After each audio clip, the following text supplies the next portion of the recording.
Bonjour, je me présente, je m'appelle Justine Dubus et je suis une lycéenne du lycée Camille Desmoulins. J'ai 17 ans et aujourd'hui je vais vous parler d'un voyage que j'ai effectué en Asie, précisément au Vietnam. Alors imaginez les cocktails, le jus d'ananas, le soleil, le paradis. Eh ben, vous allez découvrir tout de suite.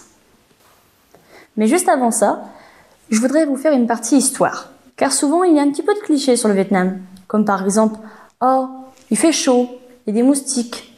Ou le pire de tous, mais c'est en guerre. Pas du tout. Déjà, c'est quoi le Vietnam? Le Vietnam est un pays d'Asie du Sud-Est, sur la mer de Chine méridionale. Il est connu pour ses plages, ses cours d'eau, notamment le fleuve Rouge qui traverse la Chine, le Vietnam et aussi Hanoï, la capitale du pays. Le pays est aussi notamment connu pour ses pagodes bouddhistes et pour ses nombreux monuments à la gare d'Ho Chi Minh à Hanoï. A priori, il y a l'air que c'est un pays formidable. Mais vous devez savoir que ce pays n'a pas toujours été aussi calme qu'aujourd'hui. En effet, il y a moins de 100 ans, le Vietnam faisait partie de l'Indochine française. Et oui, le Vietnam a appartenu à la France pendant quelques décennies. Mais en 1927, avec l'aide de la Chine du Kuomintang, le Vietnam va tenter de faire expulser les Français. Malgré de nombreuses révoltes en 1930, cela va se conclure par un échec cuisant du parti. Alors qu'au même moment, en Europe, la Deuxième Guerre mondiale est déclarée, en mai 1941, Ho Chi Minh profite de l'absence des Français pour faire abdiquer Bao Dé, le dirigeant, pour constituer une république démocratique indépendante. En effet, dès septembre 1945, Ho Chi Minh déclare la création de la République du Vietnam. Et en mars 1946, Ho Chi Minh est proclamé président du nouvel État, avant de signer avec la France les accords qui étaient prévus. Cet accord était que la France reconnaît l'État libre du Vietnam, mais refuse totalement d'y inclure la Conchinchine.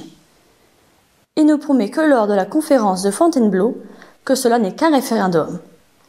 Puis, le pays plongera dans la guerre d'Indochine, de 1946 à 1954, et le sort du conflit reste incertain. Or, au printemps 1954, la France s'installe dans les environs de Dien Bien Phu pour couper la route de l'ennemi. Mais cela se conclura par un échec, car en juillet 1954, la France donnera son indépendance au Vietnam et signera les accords de Genève, qui conclura par une coupure du pays en deux parties. Mais malheureusement, cela va ressusciter une vieille séparation politique qui ne plaira pas au pays. Et du coup, la formation de deux nouveaux États, qui deviendront pour le nord du pays la République démocratique du Vietnam et pour le sud la République du Vietnam. Mais les États-Unis, eux aussi, prennent suite aux Français en s'enfonçant dans une guerre, malgré de nombreuses supériorités militaires et technologiques. Ils se heurteront à la guérilla Viet Cong, mais la plupart des soldats en reviendront traumatisés et marqués pour toute une génération américaine. Et leur défaite sera déclarée lors des accords de Paris en 1973. Après cela, le Vietnam a pu être réunifié le 2 juillet 1976 sous le régime communiste, qui est encore aujourd'hui le même. Et maintenant, le Vietnam est un pays en paix depuis plus de 40 ans. Maintenant, pour être un peu plus dans le thème et un peu plus raccord, je vais changer de tenue. Et voilà, je me suis changée. Ah, je viens de croiser quelqu'un qui serait intéressé pour me poser des questions. Ah ben voilà. Justement, pourquoi vous vous êtes changé en ces termes-là? C'est quoi? C'est une tenue que je voyais assez souvent là-bas. Donc c'est une tenue assez traditionnelle avec tout ce qui est les broderies. Et aussi les pantalons assez évasés que j'ai découvert dans une boutique dans la rue de la Soie, qui est une rue très connue là-bas pour acheter tout ce qui est textile, pour faire les vêtements traditionnels. Et du coup, j'ai bien eu l'idée de me faire une tenue traditionnelle et de la prendre pour faire l'exposé ici. Quand vous êtes arrivé là-bas, vous étiez en quelle tenue, vous? Ah, bah j'étais en tenue de sport, précisément en jogging. Surtout pour être à l'aise dans l'avion. Ça aide. On a dû vous regarder, hein? Oui, ça fait un peu le cliché plus américain que français. Surtout qu'on arrivait tous en jogging pour être à l'aise. Et souvent, c'était Adidas. Donc, on pensait tous qu'on était des Américains. Mais non, okay. On était bien les Français. Par contre, vous avez trouvé ça là-bas aussi, oui. Ce petit Alors, c'est un éventail chinois que j'ai trouvé à la cité impériale de Hue, qui était l'ancienne demeure des empereurs vietnamiens. C'est comme Versailles, mais en version asiatique, notamment vietnamienne. Donc, vous êtes en train de nous parler du Vietnam avec un truc chinois. Oui, parce que entre eux, ils se mélangent. Donc c'est une influence culturelle. D'accord. Et souvent, par exemple en Espagne, on utilisait les éventails, qui étaient aussi utilisés en France. Là, c'est pareil, c'est le éventail pour l'Asie. D'accord. Alors, si vous avez quelques anecdotes à nous raconter du Vietnam, vous nous direz quoi, par exemple? Quelques anecdotes, quoi. Il fait très chaud. Ah. Comparé à chez nous, au Plateau, c'est pas moins 10, c'est 40 degrés minimum, et peut-être des fois 45, surtout quand on est au soleil. Même à l'ombre, la température ne change pas, il fait toujours aussi chaud. Mais plus on part dans le sud du pays, plus ça se rafraîchit et plus c'est agréable. Et vraiment, il y a des paysages magnifiques à voir. Et qu'est-ce que vous nous parlerez? Qu'est-ce que vous allez nous raconter sur, disons, les meilleurs paysages que vous avez vus? Ça représentait quoi exactement? Je dirais les plus beaux paysages que j'ai vus là-bas, oui. C'était les campagnes de Sapa, avec les rizières qui étaient franchement magnifiques à voir, et la petite randonnée, non, je me trompe plutôt, la grande randonnée qu'on a fait pour y accéder. On a traversé donc les champs, des forêts de bambous, avec un dénivelé, mais comme ça, sans vous mentir. C'était très extrême, mais c'était très amusant et très marrant surtout. Parce que quand on est en France, on parle en kilométrage. Alors, ça devait faire? On a marché pendant au moins 6 heures. Ah ouais? Je dirais pendant 6 heures, on a fait la distance qui a du Cateau à peut-être Cambrai, mais pas à plat, sur des montées et pas de descente, que des montées, mais des très bonnes descentes. D'accord. Mais version montée pour nous. Ça a été monté. Et si on partait du Cateau pour le Vietnam? Je suis partie de Paris. Voilà. Précisément, je suis partie de Lille. J'ai eu une navette en train, donc j'ai pris de Lille jusqu'à Paris. Oui. Et après, j'ai pris un avion de Paris à Doha, qui est la capitale du Qatar, si je ne me trompe pas. Peut-être. Oui, c'est au Qatar, oui. Oui, capitale du Qatar. Puis après, j'ai fait le Qatar, 2 heures après, après 2 heures de pause, jusqu'à aller à l'aéroport international de Hanoï. Et là-bas, l'accueil?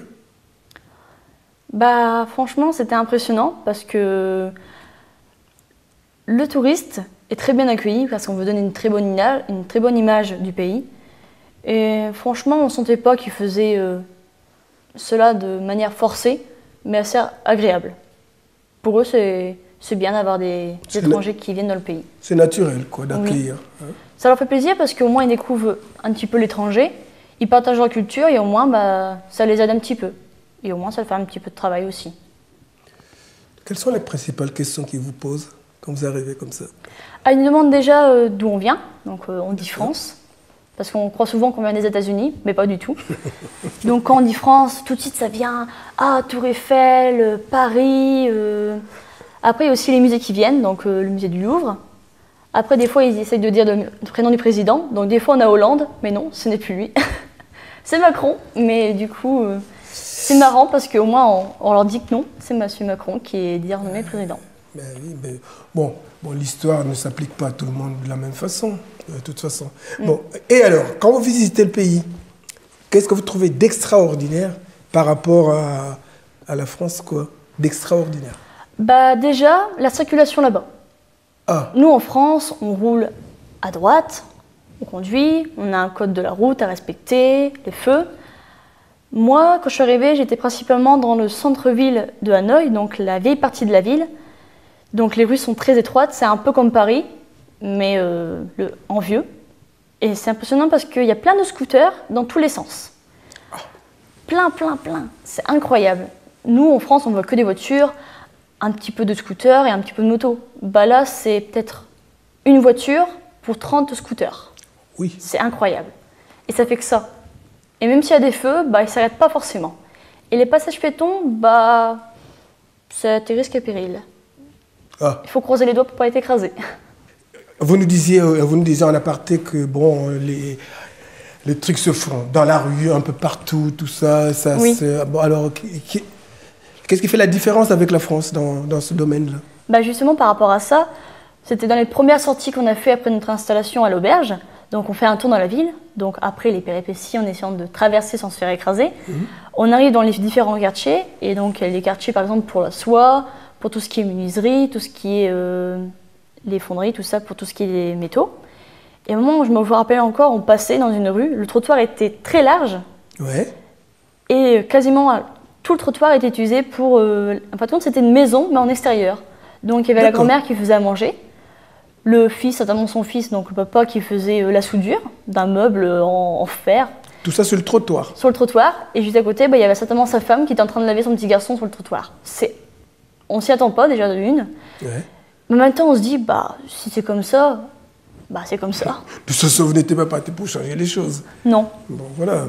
Vous aurez vu ça en France, vous aurez eu quelle réaction? En France, on sait très bien que c'est pas comme ça. Donc forcément, si un jour on voit ça, on est très choqués. Et j'en connais très bien déjà des personnes qui vont appeler la police pour dire « Oh, c'est inadmissible, il y a des gens qui sont tout nus dans la rue, ils font à manger dehors, c'est pas normal !» Donc voilà le choc culturel. Au Vietnam, je pense pas que ça dérange, Non, mais non. en sachant que c'est fait dans la capitale. Sinon, les gens ne le feraient pas. Mais en France, s'ils le font, je pense qu'il y aurait des problèmes, ça c'est sûr. Tout à fait. Dans l'alimentation, qu'est-ce que vous avez apprécié là-bas? Nous, souvent, on a des clichés, tout ce qui est, on mange des nouilles, on mange des nems, des sushis. Donc moi, les nouilles, je les ai beaucoup retrouvées là-bas. Il y a aussi le riz, parce que j'ai parlé des rizières, tout ça. On mange essentiellement du riz en accompagnement. D'accord. C'est un peu comme nous, on buvait dans le temps, au soir, de la soupe. Eux, c'est le riz qui accompagne le plat. Donc j'ai mangé beaucoup de riz, donc ça aide, je trouve. Après, tout ce qui est différents plats, on avait des plats traditionnels, donc qu'on a essayé. Alors les noms, je ne m'en rappelle plus, mais il y avait des noms assez compliqués, donc du coup on essayait de les dire. Mais c'est composé de quoi? Souvent, c'est des œufs, D'accord. le riz du coup qui accompagne. Après, on a une sorte de pâte.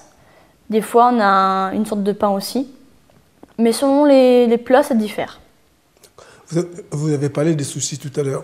Ça mange beaucoup de poissons par là? En fin de compte, non. Les sushis, ça vient plutôt du Japon. D'accord. Mais aussi, des fois, on peut en manger. Mais j'en ai mangé très peu. Vraiment. C'est rare de les voir sur la carte des restaurants.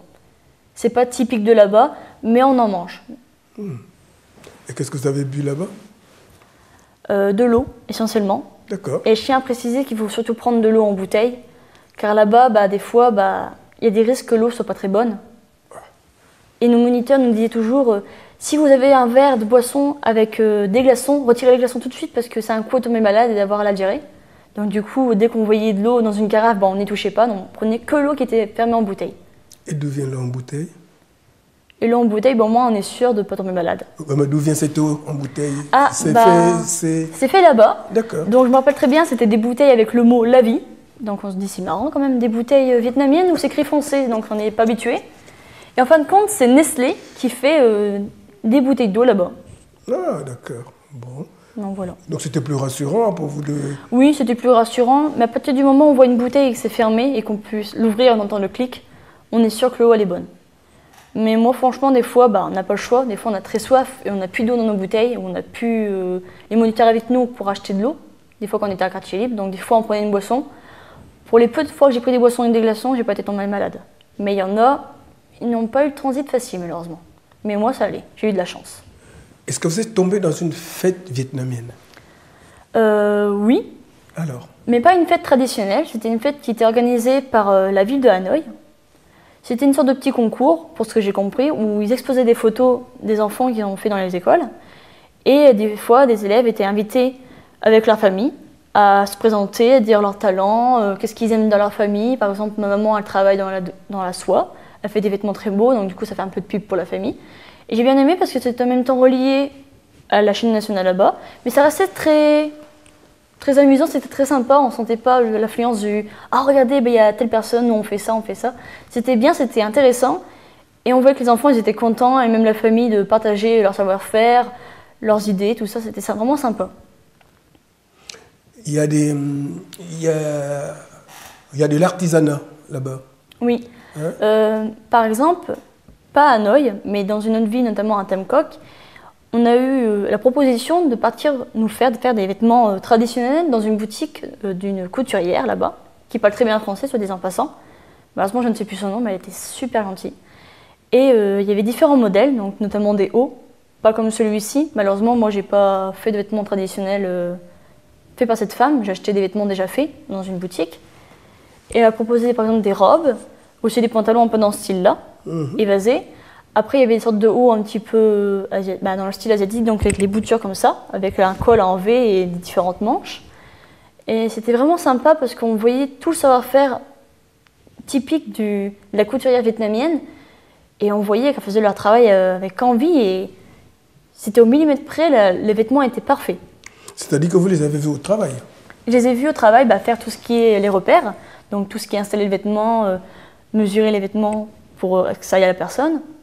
Après, le travail en lui-même, le vêtement réalisé, je n'ai pas vu. Mais après, j'ai vu le avant, donc entre la demande, par exemple, je voudrais telle robe, avec tel modèle, tel tissu. Donc même le tissu, à 100%, on peut personnaliser notre vêtement. Après, dans la forme, on le choisit. Après, on peut décider de mettre tel tissu pour telle manche, pour le haut, pour le bas. Et la femme, elle fait d'accord. Et le plus impressionnant, c'est qu'elle nous fait « Ah bah c'est bon, dans 3 jours, vous pouvez venir ». Et il y avait 10 personnes qui avaient demandé une tenue. Ah ouais. 10 personnes. En 3 jours, c'était fait. Et c'était nickel du premier coup. C'était incroyable. J'y ai pas cru. Et quel est le matériel utilisé pour faire tout ça? Ils aiment bien utiliser un petit peu la soie. Ouais. Mais après, ils aiment bien un petit peu les tissus un petit peu simples. Mais il faut surtout des vêtements aérés. Pour ce qui est les vêtements pour eux, parce qu'il faut respirer aussi. Quand on est les températures, ils sont très hautes quand même. Oui.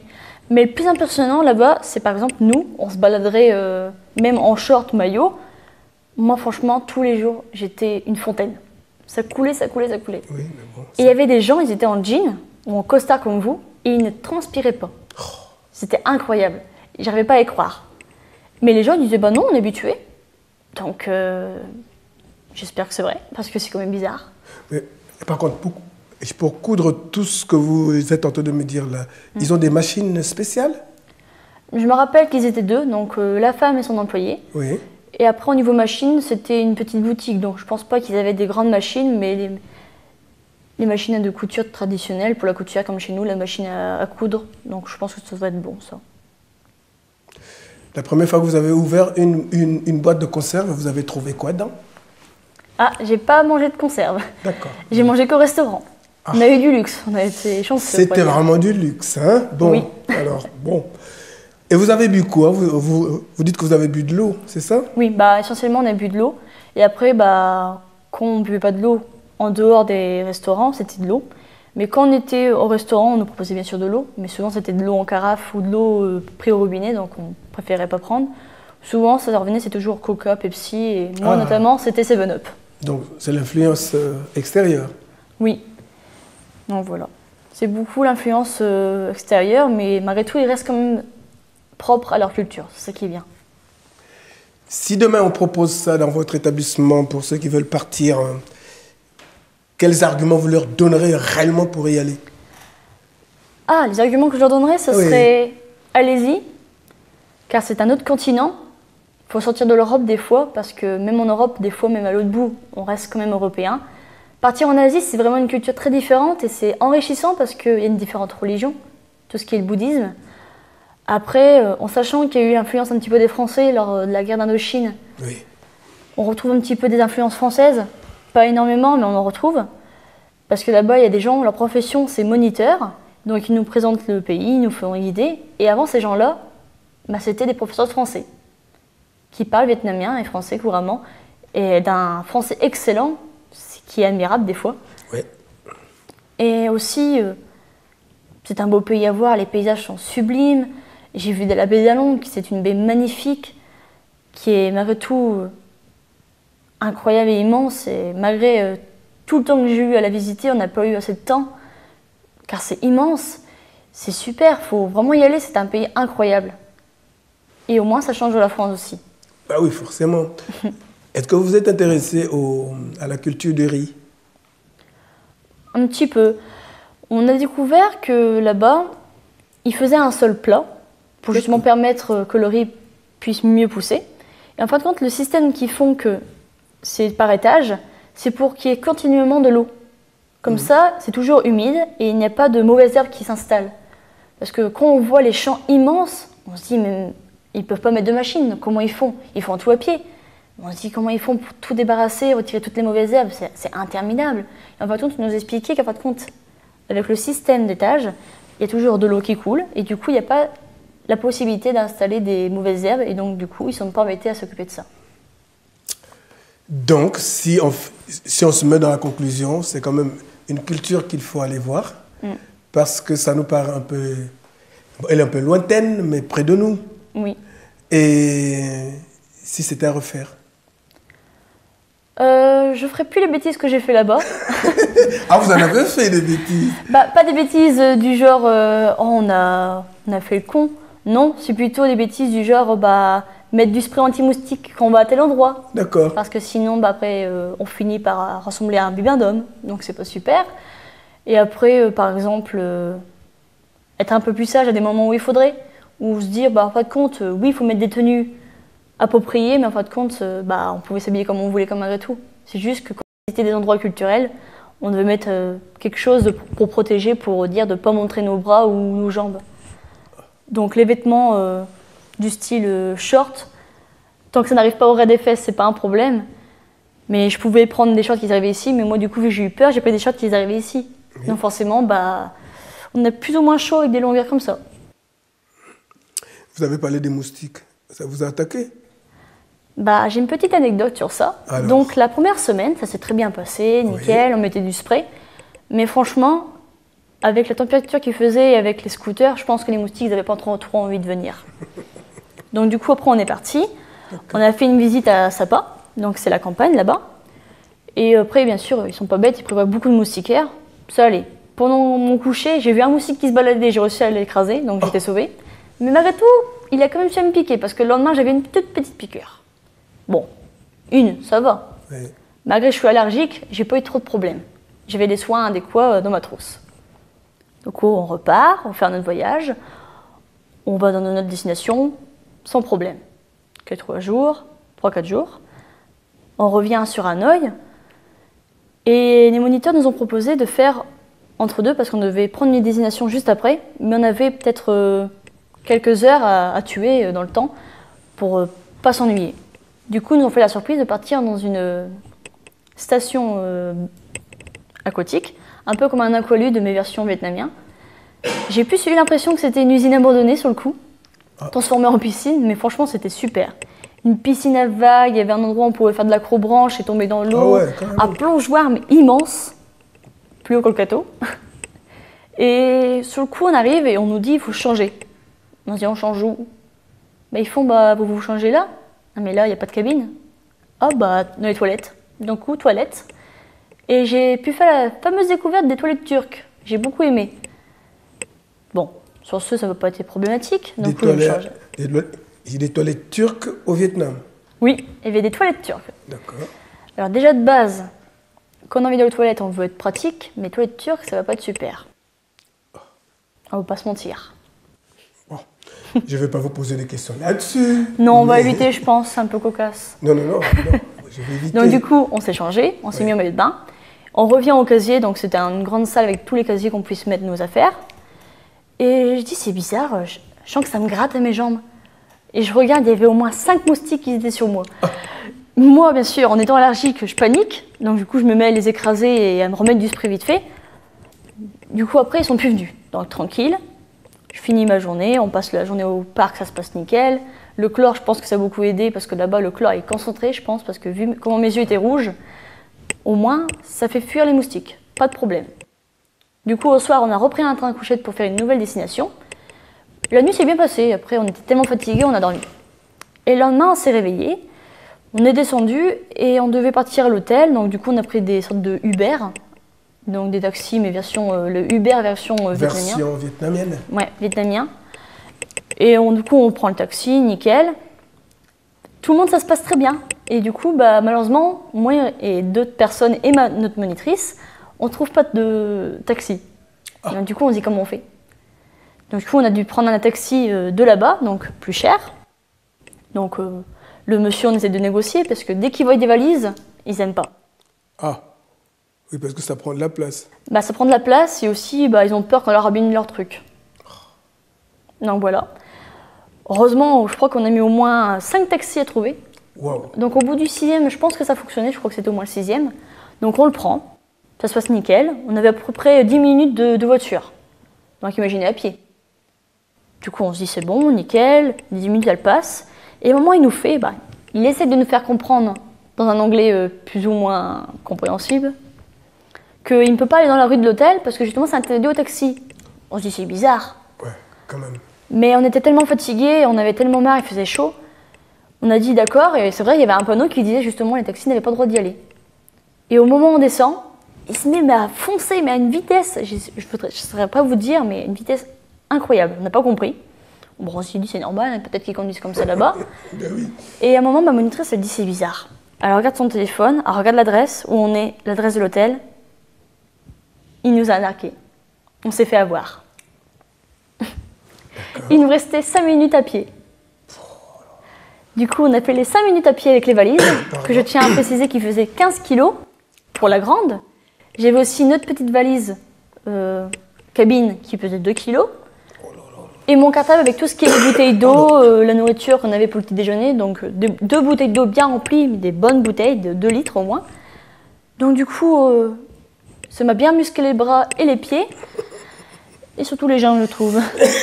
Après les 5 minutes, on arrive. Et on arrive dans plein de petites rues qui partent n'importe où. Mais là, le GPS, il fonctionne plus. Oh.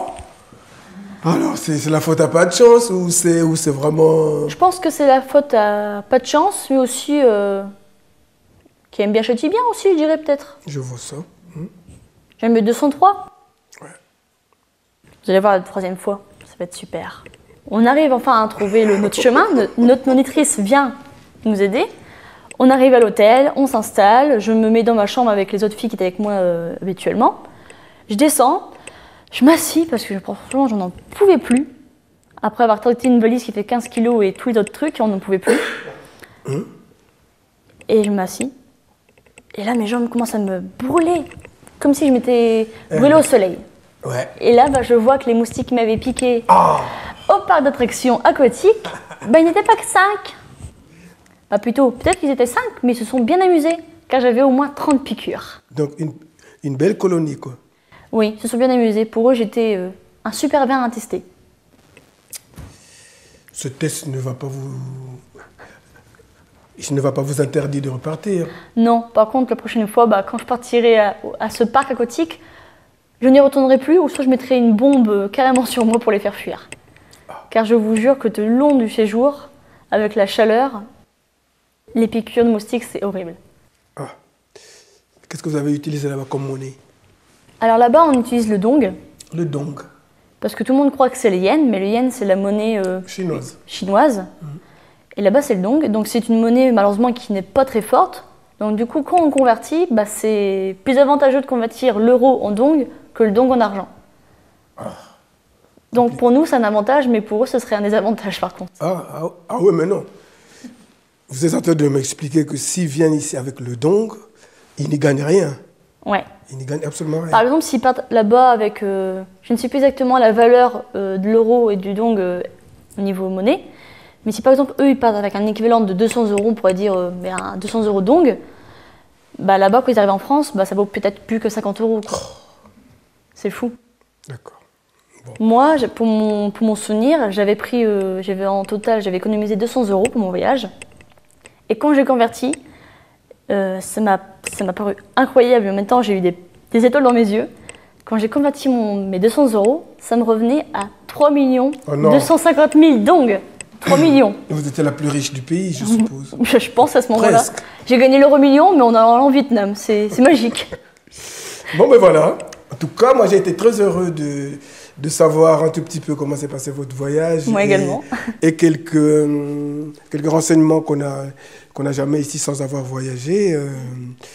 En tout cas, je ne peux que vous remercier de nous avoir apporté tout ça. Il n'y a pas de quoi. Bon, vous avez ramené combien de photos? Au total, déjà de base, je suis une personne qui fait beaucoup de photos et dès que je vois un beau truc, il faut que je prenne en vidéo ou en photo. Et au total, avec les vidéos et les photos, je crois qu'il y en a au moins 1100. Aïe. Généralise, mais je pense qu'il y en a encore beaucoup plus. Qu'est-ce que vous envisagez de visiter comme pays prochainement? J'aimerais bien faire les pays au niveau de l'Inde, par exemple. D'accord. Tout ce qui est Cambodge ou Laos. Car justement, par rapport à l'association qui m'a payé ce voyage, on peut, par la suite, en grandissant, faire des voyages solidaires. D'accord. Donc, par exemple, tout petit jusqu'à 18 ans, on fait des voyages, on profite, on fait des beaux séjours, on visite, tout ça. Et à partir du moment où on a 18 ans jusqu'à nos 21, si je ne me trompe pas, on peut faire des voyages solidaires. Par exemple, on peut partir au Cambodge, au Laos ou en Inde, par exemple. Et à moitié, le voyage, il se fait en solidaire. Donc, la première semaine, par exemple, on aide à faire de l'agriculture, à réparer des villages ou même des orphelinats. Après, on aide aussi un petit peu les personnes pour tout ce qui est un petit peu agriculture, leur famille, leur maison, tout ça. Et après, il y a une autre partie où on découvre un petit peu le pays, où on nous fait visiter des bâtiments connus, les maisons traditionnelles et aussi un petit peu la culture. Et je trouve ça pas mal intéressant et je trouve ça bien parce qu'au moins on s'investit un petit peu plus dans ce voyage parce qu'on ne se dit pas forcément « Ah, on va faire un voyage, on va voir ça, ça, ça ». On va aussi voir un beau voyage, pas de beaux paysages, mais aussi on va aider les gens. En tout cas, moi j'ai été très heureux de vous rencontrer sur ce plateau. Hein. Il n'y a pas de quoi. Bon, j'espère que vous nous apporterez de belles nouvelles choses et je pense qu'on sera toujours prêt à l'accueillir. Voilà. Bon, en tout cas, merci bien. Il n'y a pas de quoi. Et j'espère que vous avez bien profité de votre voyage. Oui. Donnez votre expérience aux autres et peut-être que vous leur donnerez le goût de faire le voyage. Oui, j'espère bien. Voilà, merci à vous. Merci.